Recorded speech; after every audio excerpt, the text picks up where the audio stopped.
Hello everyone, it's your graphics Oni. So today we are going to learn how to do text manipulation in Photoshop. Firstly, take a new file and then create it. Now take a photo. Take the text tool and make a text box and fill it fully. Now hide the text layer.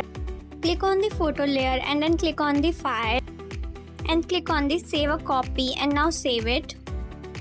Unhide the text layer and go on the text layer. Click on filter option and then click on distort and then click on display. Set the details and click OK. Select that image and click open.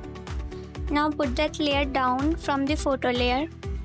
Now go on the photo layer and right click. Now click on the create clipping mask. Now click on this and then click on color lookup. Now select this and boom, it's done. Like and subscribe for more such videos.